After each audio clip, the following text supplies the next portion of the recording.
क्या आपके साथ कभी ऐसा हुआ है कि आपके दिमाग में बहुत शानदार आइडिया था, लेकिन जब आप उसे बोलने खड़े हुए तो मुंह से शब्द ही नहीं निकले? या कभी किसी इंटरव्यू में, किसी डेट पर या बॉस के सामने जाते ही आपके हाथ पैर कांपने लगते हैं? अगर हाँ, तो आज का ये वीडियो आपके लिए लाइफ चेंजिंग होने वाला है। हम किसी किताबी ज्ञान की बात नहीं करेंगे, हम बात करेंगे उस प्रैक्टिकल साइकोलॉजी और टूल्स की जिससे आप एक एवरेज कम्युनिकेटर से एक मैग्नेटिक कम्युनिकेटर बन सकते हैं। इस वीडियो को मैंने 7 अलग अलग चैप्टर्स में बांटा है। बेसिक बॉडी लैंग्वेज से लेकर एडवांस्ड नेगोशिएशन और पब्लिक स्पीकिंग तक सब कुछ इसी एक वीडियो में मिलेगा। सबसे पहले एक मिथक को तोड़ते हैं। लोग सोचते हैं कि अच्छी इंग्लिश बोलना या लगातार बोलते रहना ही अच्छा कम्युनिकेशन है। ये बिल्कुल गलत है। कम्युनिकेशन का मतलब है जो आपके दिमाग में है उसे सामने वाले के दिमाग में उसी क्लैरिटी के साथ ट्रांसफर कर देना। इसके 3 मुख्य पिलर्स हैं। 7% शब्द वर्ड्स, आप क्या बोलते हैं। 38% टोन ऑफ वॉइस, आप कैसे बोलते हैं। 55% बॉडी लैंग्वेज, आपकी बॉडी क्या बोलती है। यानी आपकी बॉडी और आपकी आवाज आपके शब्दों से 13 गुना ज्यादा जरूरी है। अगर आप रोते हुए चेहरे से कहेंगे मैं बहुत खुश हूं, तो कोई आपकी बात नहीं मानेगा। Practical exercise 1, the recording test. आज ही अपने फोन का वॉइस रिकॉर्डर चालू करें। किसी भी विषय पर 2 मिनट बोलें, फिर उसे खुद सुनें। आपको समझ आएगा कि आप कहां अटकती हैं, कहां आ ज्यादा करती हैं। लोग आपको सुनने से पहले आपको देखते हैं।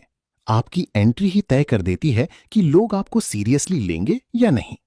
1, आई कांटेक्ट का जादू। अगर आप आंखें चुराते हैं तो आप डरपोक लगते हैं।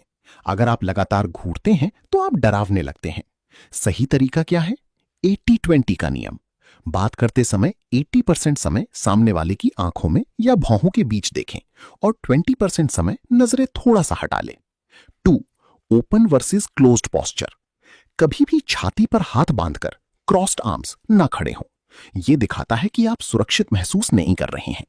हमेशा अपने हाथों को खुला रखें। बात करते समय हाथों का इस्तेमाल करें, हैंड जेस्चर्स। 3, the smile. नकली मुस्कान तुरंत पकड़ी जाती है। जब आप किसी से मिलें तो तुरंत मत मुस्कुराएं। आधी सेकंड का पॉज लें, फिर एक गहरी मुस्कान दें। सामने वाले को लगेगा कि यह मुस्कान सिर्फ उसके लिए है। दुनिया का सबसे बेहतरीन कम्युनिकेटर वो नहीं है जो अच्छा बोलता है, बल्कि वो है जो ध्यान से सुनता है। अधिकतर लोग सुनने के लिए नहीं सुनते, वे सिर्फ अपना जवाब देने की बारी का इंतजार करने के लिए सुनते हैं। इसे बदलने के लिए 3 स्टेप्स अपनाएं। पैराफ्रेजिंग। सामने वाले की बात खत्म होने पर कहें, तो आपके कहने का मतलब यह है कि। इससे सामने वाले को लगता है कि आप उसे समझ रहे हैं। सिर हिलाना, नॉडिंग। जब सामने वाला बोल रहा हो तो हल्के से सिर हिलाएं। यह एक ग्रीन सिग्नल है कि आप उनकी बात में रुचि रख रहे हैं। गहरे सवाल पूछना, ऐसा क्यों हुआ या आपको उस वक्त कैसा लगा। जैसे सवाल बातचीत को लंबा और गहरा बनाते हैं। सोचिए, मैं अगले 1 घंटे तक इसी एक ही टोन में बिना रुके बोरिंग तरीके से बोलता रहूं, तो आप वीडियो छोड़कर भाग जाएंगे। इसी को कहते हैं मोनोटोनस वॉइस। अपनी आवाज में ये 3 बदलाव लाएं। पिच। जब कोई एक्साइटिंग बात हो तो आवाज थोड़ी ऊंची करें। जब कोई गंभीर या सीक्रेट बात हो तो आवाज धीमी करें। स्पीड। बहुत तेज बोलने वाली नर्वस लगते हैं, बहुत धीमे बोलने वाले सुस्त। अपनी स्पीड को मीडियम रखें। Pause, the power of pause. किसी जरूरी लाइन को बोलने के बाद 2 सेकंड के लिए चुप हो जाएं। पॉज लें। यह शांति सामने वाले का ध्यान खींचती है। अब बात करते हैं उस हाथी की जो कमरे में बैठा है, यानी स्टेज का डर, लोगों से बात करने का डर।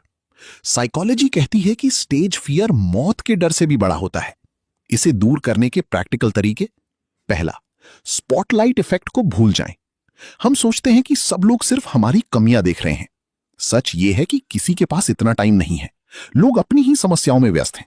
इसलिए खुलकर बोलिए, कोई आपको जज नहीं कर रहा है। दूसरा, 3 सेकंड रूल। अगर आपको किसी अजनबी से बात करनी है या मीटिंग में हाथ उठाना है तो 3 तक गिने और बिना सोचे एक्शन ले लें। ज्यादा सोचेंगे तो दिमाग आपको डरा देगा। तीसरा, रीफ्रेमिंग। जब दिल तेजी से धड़कने लगे तो ये मत कहिए कि मैं डरा हुआ हूं। खुद से कहिए, मैं इस बातचीत के लिए बहुत एक्साइटेड हूं। डर और एक्साइटमेंट में शरीर के लक्षण एक जैसे ही होते हैं। अगर आप कॉर्पोरेट में हैं, बिजनेस करते हैं या लीडर बनना चाहते हैं, तो आपको ये दो चीजें आनी ही चाहिए।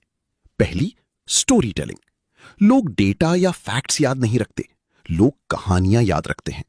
अपनी बात को हमेशा एक कैरेक्टर, एक प्रॉब्लम और एक रेजोल्यूशन, समाधान के रूप में बताएं, जैसे मैंने वीडियो की शुरुआत में एक कहानी जैसी स्थिति बनाई थी। दूसरी, बहस नहीं, नेगोशिएशन, एम्पैथी इन कॉन्फ्लिक्ट्स। जब किसी से असहमति हो तो तुम गलत हो मत कहिए, इसकी जगह कहीं मैं आपकी बात को समझ सकता हूं, लेकिन मेरा नजरिया थोड़ा अलग है। इससे सामने वाला डिफेंसिव नहीं होता। अब बात करते हैं उस सिचुएशन की जहां आपकी कम्युनिकेशन स्किल्स सीधे आपके बैंक अकाउंट और करियर को प्रभावित करती हैं, यानी जॉब इंटरव्यू। इंटरव्यू में आपका सिलेक्शन इस बात पर नहीं होता कि आप कितने ज्ञानी हैं, बल्कि इस बात पर होता है कि आप खुद को कैसे एक्सप्रेस करते हैं। 1. The elevator pitch. इंटरव्यू का सबसे पहला सवाल होता है, tell me something about yourself. अपने बारे में कुछ बताएं। 90% लोग यहां अपनी पूरी जन्म कुंडली सुनाने लगते हैं। आपको यहां सिर्फ 3 चीजें बोलनी है, पास्ट, प्रेजेंट, फ्यूचर। पास्ट, आपने पहले क्या किया है या क्या पढ़ाई की है, शॉर्ट में। प्रेजेंट, अभी आपकी क्या स्किल्स हैं और आप क्या कर रहे हैं।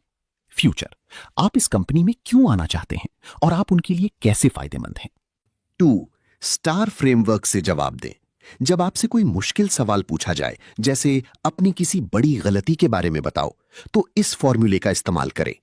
S, सिचुएशन, परिस्थिति क्या थी।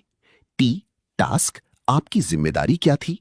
A, एक्शन, आपने उस प्रॉब्लम को ठीक करने के लिए क्या एक्शन लिया।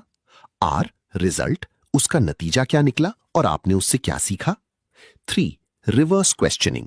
इंटरव्यू के अंत में जब वो पूछें do you have any questions for us, तो कभी भी नो मत कहिए। उनसे पूछिए इस रोल में जो व्यक्ति सबसे सफल रहा है उसकी सबसे बड़ी खूबी क्या थी। ये दिखाता है कि आप काम को लेकर सीरियस हैं। जॉब मिलने के बाद असली खेल शुरू होता है, ऑफिस पॉलिटिक्स और डेली कम्युनिकेशन। कॉर्पोरेट में सरवाइव करने के लिए आपको 3 बातें याद रखनी होंगी। पहली, बॉस से बात करने का सॉल्यूशन ओरिएंटेड तरीका। जब भी बॉस के पास कोई समस्या लेकर जाएं तो सिर्फ रोना मत रोएं, समस्या के साथ हमेशा 2 संभावित समाधान यानी सॉल्यूशंस भी लेकर जाएं। बोले, सर ये प्रॉब्लम आई है और इसे ठीक करने के ये 2 रास्ते हैं, आपके हिसाब से कौन सा बेहतर रहेगा। बॉस आपको एक मैच्योर एम्प्लॉय मानेगा। दूसरा, कलीग्स के साथ बाउंड्रीज। ऑफिस में गॉसिप यानी चुगली से हमेशा दूर रहें। अगर कोई आपके सामने किसी तीसरे की बुराई कर रहा है तो बस मुस्कुराएं और कहें, अच्छा मुझे इस बारे में ज्यादा नहीं पता। आपकी न्यूट्रल इमेज आपको सुरक्षित रखेगी। तीसरा, लिखित कम्युनिकेशन यानी ईमेल एटिकेट। ईमेल पर कभी भी गुस्से में जवाब न दें। अगर कोई ईमेल देखकर गुस्सा आए तो 10 मिनट रुकें, पानी पिएं और फिर प्रोफेशनल टोन में जवाब लिखें। ईमेल हमेशा छोटा, बुलेट पॉइंट्स में और स्पष्ट होना चाहिए। क्या आपको किसी पार्टी, नेटवर्किंग इवेंट या ट्रेन में किसी अजनबी से बात शुरू करने में डर लगता है? क्या बोलूं, सामने वाला क्या सोचेगा? इस झिझक को दूर करने के लिए 2 जादुई ट्रिक सीखिए। पहला, द फोर्ड मेथड। किसी भी अजनबी से बातचीत शुरू करने और उसे जारी रखने के लिए ये 4 टॉपिक्स बेस्ट हैं। F, फैमिली, उनके परिवार या बैकग्राउंड के बारे में, जैसे आप कहां के रहने वाले हैं। O, ऑक्यूपेशन, उनके काम के बारे में, आप क्या करते हैं। R, रिक्रिएशन, उनके शौक के बारे में, फ्री टाइम में आप क्या करना पसंद करते हैं। D, ड्रीम्स, उनके गोल्स के बारे में, ये थोड़ी गहरी बातचीत के लिए है। दूसरा, सिचुएशनल कमेंट्स। बातचीत शुरू करने के लिए कोई भारी टॉपिक मत ढूंढिए, बस अपने आसपास के माहौल पर एक कमेंट कर दीजिए, जैसे यहां आज बहुत गर्मी है ना, या ये कॉफी काफी अच्छी है, क्या आपने पहले भी इसे ट्राई किया है। सामने वाले को हां या ना में जवाब देने दे और फिर अपनी बात आगे बढ़ाएं। दोस्तों, इस वीडियो में हमने जो भी सीखा वो तब तक बेकार है जब तक आप इसे आज ही अप्लाई नहीं करते। कम्युनिकेशन तैरने जैसा है। किताब पढ़कर कोई स्विमिंग नहीं सीख सकता, पानी में उतरना ही पड़ता है। आपके लिए आज का होमवर्क, कल आप कम से कम एक ऐसे व्यक्ति से बात करेंगे जिसे आप आमतौर पर बात नहीं करते और पूरे ध्यान से उसकी बात सुनेंगे। अगर इस वीडियो ने आपकी सोच में 1% भी बदलाव किया है तो चैनल को सब्सक्राइब करें, वीडियो को लाइक करें और कमेंट में बताएं कि आपका सबसे बड़ा डर क्या है। मैं हर कमेंट का जवाब दूंगा। मिलते हैं अगले मास्टर क्लास में, तब तक सीखते रहिए, बढ़ते रहिए।